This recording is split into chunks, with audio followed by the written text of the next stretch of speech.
Welcome everybody, this is Night Scribe with a dramatic reading to Malideus by Uber Death Ninja, narrated by Golden Carrot.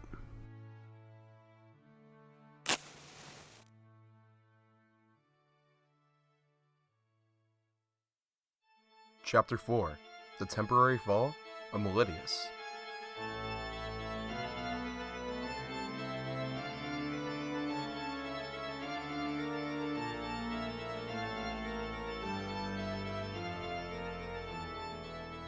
And so, here we are, my moment of truth. Today, I go from a one-shot villain to, well, whatever comes after that. Moving on. It was all quiet. No one stirred, save my heart as I anticipated every move of every soldier in the army below me. As I stood upon the balcony, I made sure my helmet was straight and tidy. The crowd below me waited for me to move, to make a sound, to do anything. But they had waited too long. I raised my arm into the air, and the soldiers didn't even have time to scream before I disintegrated every last one of them with a single pyroclasm. I simply amaze myself sometimes with this amulet. However, I sometimes get the feeling that it's making things way too easy. Even I have standards, you know, but still, I have to get by somehow. Meanwhile, while I'm roasting guards, I start thinking, maybe I need a challenge. Yeah, that's it. A nice bloody fight to the finish, to really make my life, you know, bearable. Before I know it though, all the guards are gone, turned to dust in the wind. Except there's no wind, so it's dust in my eyes and mouth. Anyway, so I use some magic to blow the soldier dust out of the door and into the streets so I can breathe. But still, I can't help but wonder if I really want this. And then I slap myself mentally for being such an emo. I'm not sad, I'm just bored. However, just as I descend the stairs and get close to the main doors, they shut on me, which causes my blood pressure to spike dangerously. Then, I turn around and see the last pony I've ever hoped to see again, Twilight. She stood atop the balcony, glaring down at me, like she owned the country or something. However, I refuse to put up with the purple nuisance any longer. Twilight! You must be a bigger fool than I thought, coming in and raising my blood pressure, I shout, but she remains oddly silent as she descended the steps herself, then gets into a combat stance. You're the one to talk, Malideus. First you come to Equestria, then you assault me and my friends, and then you try to kill one of our leaders. Why are you being such a jerk? What have we ever done to you? Twilight asked, causing me to think back to when I incapacitated Celestia. She asked the same question. My answer was still the same. You were born, I hissed, preparing to destroy the pest that now questioned my motives. I cast a massive ball of fire and electricity at her, but she dispelled it without even blinking. What? How'd you? I asked, dumbfounded. You think I don't know what you're using? The Alicorn amulet is powerful, but it has its weaknesses, Twilight said, and my anger just kept growing. I didn't have a response, so I skipped to my secret weapon. I'll show you weakness, I shouted, stomping the floor and causing massive spires to erupt from it. Twilight dodges them as they come, twisting and diving away from them. However, she got careless on the last one, and it almost tore off her right wing. She screamed in pain as the spire cut past her, then retreated into the ground with all the rest. Heal that wound, you pest, I shouted. I feel great. I feel powerful. Now, I feel like finishing this, once and for all.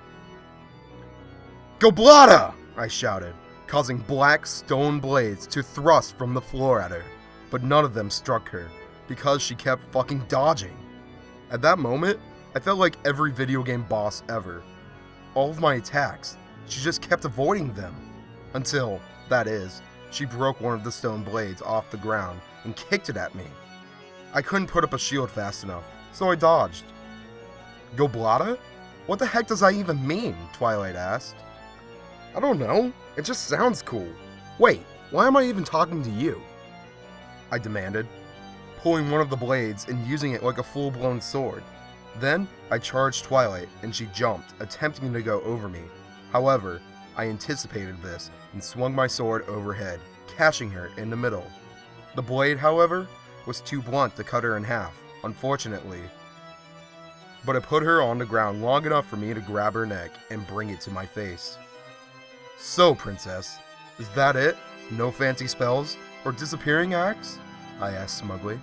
Twilight said nothing, just hung there, limp. Well, answer me! I yelled, punching her in the face. Twilight spit out a tooth, but still said nothing. No words?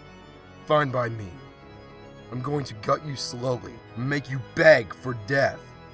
You have opposed me for the last time, you. My speech was cut short by the sound of metal falling to the ground. I looked down in horror, and I saw something that almost made me pass out from fear. On the ground, in pieces, lay the Alcorn amulet. How? I sputtered, dropping Twilight on her back. Suddenly, I no longer feel like Malideus. I was just Chris now. Boring, powerless, royally fucked Chris. I picked up the gem that once sat in the amulet and stared at Twilight, who was still on her back and smiling, which would have been funny since she was missing a tooth. However, I wasn't laughing. I was terrified. As I held the gem in my hand, I started to panic. And the first thing I do when I panic is, well, I start asking stupid rhetorical questions. What did you... I stuttered, feeling the weight of my loss, of my only hope of surviving in the world, crush me. I broke it, Twilight replied weakly. I made sure no pony would ever suffer from your cruelty again. Now, you are powerless, she explained. Tightening my sense of dread, I decided the best course of action was to run. But as soon as I turned around, I saw Celestia herself hovering over me, looking quite pleased with herself. Why? I didn't want to find out. With my magic gone, I could only hope to stand hopelessly as the two princesses closed in on me like a pair of jaws. Then, phase 2 of my epic panic kicked in. I started running. I ran from between the two as fast as my legs would carry me. Feet, don't fail me now, I wheezed as I sped down a random hall. I hated running. When I was Malideus, I didn't need to run. They would run from me. But now the roles were reversed. I was the little fish again. Suddenly, loud footsteps interrupted my thoughts, and I found myself running from two vengeful princesses. I couldn't run from them in their own castle, and I couldn't hide on account of my armor, and I was still too proud to go naked. However, I still was a great talker, so I stopped and turned around, still clutching the stone blade I pulled from the ground. Soon enough, Twilight and Celestia appeared, and they didn't even look winded. It's over, Malideus. Give up, or I'll find something worse than turning into a statue, Celestia demanded. I, however, did not budge. Instead, I drew the giant stone blade and pointed it at her. Take one more step, whore, and I will rend you to pieces, I threatened. However, the princesses just laughed. You're powerless now, remember? Twilight laughed. Oh, then cast a spell on me. Any spell. I will make you regret every second of it, I threatened. Twilight chuckled, but Celestia held her back. Be careful. He's got some kind of trick to reflect magic. We may have to use caution, Celestia said, and I laughed evilly as I could. What's the matter, princess? Scared of little old me? After all, I am powerless. You said so yourself, I taunted, causing Twilight to get defensive. However, she did not retaliate. She just slowly approached me like one would a wounded animal. Malideus, we don't want to hurt you. We just want to... Before Twilight could finish, I grabbed her, fast as lightning, and pulled the same as the last time, claws to her throat, between me and my assailant, and I held my sword out as Celestia for dramatic effect. And who says you can't learn anything from action films? Anyway, my plan worked, because Celestia was freaking out. Unhand her at this instant, Celestia demanded. No, I will not. I will slay her right here, unless you do something for me, I said menacingly. Celestia grimaced, glaring daggers at me, but ultimately yielded. Treachery for the win. What do you want? She stammered. I want out. Stand aside, or Celestia 2.0 gets it, I said simply. In reality, I didn't want to kill her, because that would just create more problems than I needed. However, I soon feel really hot, and I smell something burning. I look at my robes and captive, and the bitch is on fire, literally. Panicking, I shove Twilight, who is now extinguished, back into Celestia, causing them both to fall over. Meanwhile, I'm trying to put out my robe by running around like a headless chicken, and I start grabbing drapes and knocking over pedestals, and Celestia starts laughing at me like a bitch. I told you you wouldn't want to beat Twilight so easily. Ah! She cries as I blindly flail into her and trip onto her. Now, this part gets really embarrassing. So, skip past it if you have any problems with what will come next. Here's the annotation below. So, moving on. I trip over her, fall, still on fire, and I have to put my hands out to save me, despite my armor. Damn my cat-like reflexes. Anyway, so I fall on top of her, arms outstretched, and I land on top of the bitch. And guess where my hands land? Right on her boobs. So I'm laying there, wondering why I feel so awkward, when I look and see both princesses are now staring at me and blushing, especially Celestia, who looks beet red. I then look down, and I get flustered, and then we all just sit there like fucking stoners, staring at each other, while I'm burning. Then, what ruins this oh so intimate moment, you ask? Well, thanks to me sitting there like a retard, Celestia has caught fire now too, and now we're both up running around like we lost our bloody minds. Meanwhile, Twilight's panicking, trying to push Celestia out, but she ignores me. That bitch! Anyway, I decided to run down the hill to get some accidental revenge by rushing past, and inevitably setting on fire the various furniture, tapestries, and curtains. Then I run into a random room, which was, thankfully, a bathroom with a bathtub. Ignoring my inhibitions about it being a girl's bathroom, seeing as I had more immediate matters to attend to, I turned the water on, hastily removed my robe, leaving me in my underwear. What? These robes were sweltering, even when they were on fire. Then, I doused them, causing steam to go everywhere. However, my helmets, gauntlets, and boots were still on, so I looked pretty, well, I guess ridiculous is an understatement. Moving on. I'm standing in there, in my underpants, and wearing the extremities of my armor. Then, Celestia burst in, and I attempt to cover myself with now sopping robes. Jesus fucking Christ! Didn't your parents teach you to fucking knock? I scream, and she turns the reddest I've ever seen her, and puts her arms to her eyes, trying to get out of there. Then, Twilight comes in. Celestia, did you catch him? What the? Twilight cries, reeling back in shock, and I, in the most brilliant display of diplomacy to date, slap the shit out of her, sending her into the wall, and I slam the door, locking it. Then, all is silent for a few minutes, and then I hear them walking away, murmuring about forgetting something. Then, I put on my robe and try to get out, but then someone tries the door I locked. Hello? Is anyone in there? Asks a female voice on the other side. Quickly, I start to think fast. I had some leftover pocket sand. Why I never used it is beyond me. So I started thinking I can blind this dumb Dora and make my escape. Though, my skill set is clearly in the perimeters of throwing pocket sand. And the dousing of my robes has left me with unusable pocket mud. Nonetheless, I have to try something. So I unlock the door and quickly get into the tub, pulling the curtains in front of me as to obscure myself. Then, I hear the door open and someone walks in. I peek past the curtains, and it's the one pony I'd never ever, not for the rest of my life, wanted to see. Princess Luna. And she's looking straight at the bathtub.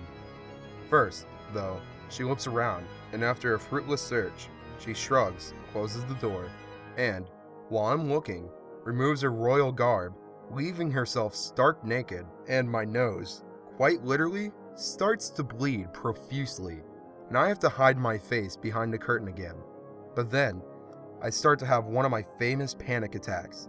It's obvious that when someone gets butt naked in the bathroom, they're going to do one of two things: take a shower or whack off, and Luna didn't have a porn magazine on her, so that kind of narrowed it down. So, I begin my panic session. I hyperventilate, I shake, but I seem to be stuck on that part, because my body refuses to do anything else. Then, just as she touches the curtain, I burst out, screaming, tearing the curtain down, and flailing around the bathroom like I just snorted bath salts, just so I can find the door, which I can't because there's a curtain all over me. Luna, however, screams at the top of her lungs, trying to cover herself, and tries to kill me with the downed curtain rack. Then, I start swinging my fist in a blind panic, trip, and accidentally push her into the tub, where I find the door, ditch the curtain, and flee my pitiful life.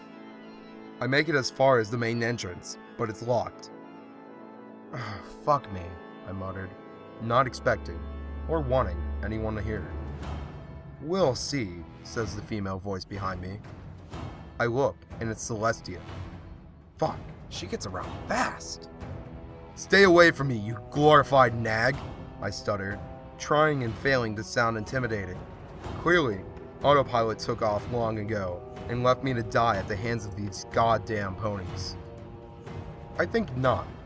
You have enough of a nuisance, and now I'm going to make you suffer for everything you've done, Malideus, she says. Then, I decide I've had enough. I've always been a great talker, but there was one thing I was so vastly incredible at, that I had to save the skill as a last resort, lest it hurt my pride from its sheer effectiveness. That last incredible skill was bargaining. So, I stood tall and hailed, preparing myself for the ultimate ace in the hole. Then, I dropped to my knees and started bawling my eyes out. Okay, you win, you win. Just let me go, I'll do anything. I'll clean the dungeons, I'll give massages, I'll spit polish the castle every day. Just don't kill me. I'll admit, it took a lot of my personal pride to do this, but I, almost, got caught peeping, got caught in my underwear by two girls, pony or not, and got set on fire all in the same day. I think my pride grew wings and flew out of a window a long time ago, so I might as well utilize every strategy available to me to survive, seeing as I'm no longer overpowered as fuck. At least Celestia seems to consider it, but quickly strikes my pleas down. You threatened my citizens, assaulted Princess Twilight 4 different times, assaulted me, and then tried to kill off my guards? And now you expect me to forgive you? How stupid do you think I am? She asked. It wasn't my fault. It was the amulet. It made me... Wait, did you just say try to kill off your guards? I asked, and Celestia just smiles at me. Of course. Did you really think I'd put my soldiers to death over the one wizard that even I could not be? I knew you would destroy them, so I simply had them teleported to the first sign of disaster, like when you cast that spell. What was it now? Pyroclasm? To quote you when you first met my former pupil, such naivety. You will make an excellent slave, she responded. And I gulped, loud. Can I just have the death sentence? I asked, fed up with living in such an unfair world. Nope, as you also said. I'll do anything. Which means you're going to pay for the damage you have caused, starting with turning me to stone, Celestia said smugly, picking me up by my collar. Again, I hate being manhandled, so I instinctively struggled, but I almost knocked my helmet off in doing so I stopped in an attempt to readjust it. This action seems to catch her attention, and she lets me know. You seem to be quite attached to that helmet of yours, Malideus. Care to explain why? Celestia asked, giving me the same unnerving look Mizietta did when she found out that I really wasn't a wizard. I don't see why I have to, I reply, holding my helmet to my head. Because you agreed to do anything I asked in exchange for your life. And now, I want to know what you are, she asked, catching me off guard. What do you mean? I'm not that interesting, I suppose. Just put me down, I snapped, resisting the urge to call her face off. Oh, I beg to differ. You claim to be an all-powerful wizard from another dimension, yet you cower before me as soon as you lose your greatest weapon. I'm beginning to think that you're not what you led me to believe. In fact, I'm beginning to doubt that your name is even Malideus, Celestia explains. And I feel absolutely defeated. No, I am absolutely defeated. I have no choice but to hang my head and wonder when she'll tire of me. Then, my inner voice kicks in. Told you so, it says. But I ignore it and remain silent. Your silence says it all. You are no wizard. You're probably not even a pony. Now, I think a public defacing is in order for your crimes. But first, I must know. Why go all this trouble in the first place? Celestia asks. And I respond. You may humiliate me, Celestia, and you can cast stones and words while I live, but I'll die sometime. Then, all you and your pathetic, disgusting kin will be able to do is glare at my grave and think angry thoughts about how I, Malideus, came mere inches away from bringing your whole civilization to its knees. Then, I'll be the one laughing, even if I do end up burning in hell. I may deserve it, but you do too, I say, resisting the urge to take off my helmet and spit on her. Then, she glares and gives me a really creepy smile. We will see about that, but now, it is time to see what you really look like beneath that helmet, she says, and she tries to remove my helmet, but I grasp it firmly, keeping it on. Let go! I have to see your face, Celestia demands. No! I declare, keeping my hand on my helmet like it's the most important thing in the world. We struggle for a little bit, and she ends up putting me down, just so she can pry the helmet off with both her hands. However, I maintain my grip, and she finally slips, sending me crashing into the main door. Somehow, the lock came undone when I crashed into it, and it opened, giving me the perfect opportunity to escape. Don't you dare, I mean it. Don't you dare step foot out of that door, Celestia demands, but I am never one to obey authority. Sorry, babe, but slavery just isn't my thing. Maybe next time, though, I say, and I bolt out the door, as Celestia is trying to get a lock on me for some crazy nasty-looking spell. Nonetheless, I shove through the crowd, but I soon don't have to, because they part as soon as they see who I am. Soon enough, I make it to the train, which is about to depart. Unfortunately, Celestia is right behind me, so I leap onto the caboose of the train, but an explosion, likely thanks to Celestia, knocks me back, almost off the train. But I get up, and I use my action movie expertise to get her to one place I know I'll win, the top of the train. I climb up the ladder, but as soon as I reach the top, the train takes off, causing me to stumble, and Celestia takes the opportunity to try and petrify me or something. But I'm in my element. I can take this bitch.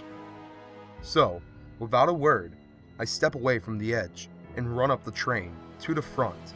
Celestia, however, stops right in front of me, and I stop. But then I jump down onto the balcony on one car and go inside the train. Sure enough, Celestia chases me, making this victory all the sweeter. I go out the train, onto the joint connecting the two cars I'm between, and crawl to the front of it, so I don't get stuck with Celestia. Speak of the devil, there the white bitch is, and she looks pissed. However, her look of rage soon turns into one of horror as she realizes my plan.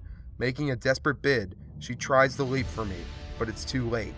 I pull the bolt, and she falls short, missing me by centimeters. No matter, she's still missed, and I still laughed. That is, until I notice the car is not getting farther away. Instead, I look down, and she's holding the cars together, but she's too focused on that. So I let my inner villain have this last hurrah. I walk up to her, nice and calm, and definitely with a swagger, and I stand over her, and she's forced to look up at me. Oh, This was going to be fun. Malideus, this is your last chance. Give up, or I will hunt you down like game until you die or are captured, Celestia demanded. And I puffed up, feeling quite powerful, despite having no magic. In fact, maybe I didn't need any magic. All I had to do was hide, or I would forever be the one to have smarted 2 princesses and a whole stay. Oh yes, this was a legend I could live with. Sorry, princess, but I'm afraid you've reached your stop. Next stop, me winning, I said, holding my hand to the side, like I'm preparing to backhand someone. Then, I extend my pinky, so the next part became even more delicious. I then extend my arm and pimp slap Celestia so hard the world goes in slow motion for a few seconds. Just long enough for me to see the look on Celestia's face and enjoy every millisecond of it. Then, time returns to normal, and she lets go, falling off the train and onto the rails unconscious. I then speed away from her, off toward, well, anywhere that wasn't around here. As soon as she and the previous cars vanish from my sight, I walk into the car and everyone stops and gasps. I then sit in an empty seat and kick my feet up. I didn't know where I was going, but it had to be better than Canterlot.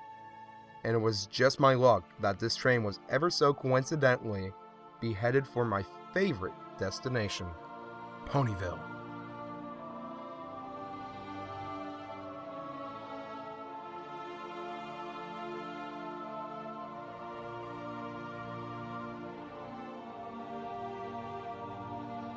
Hey guys, this is Golden Carrot. Be sure to like this video and subscribe to Night Scribe Productions. Also, check out our Facebook and Twitter in the description below.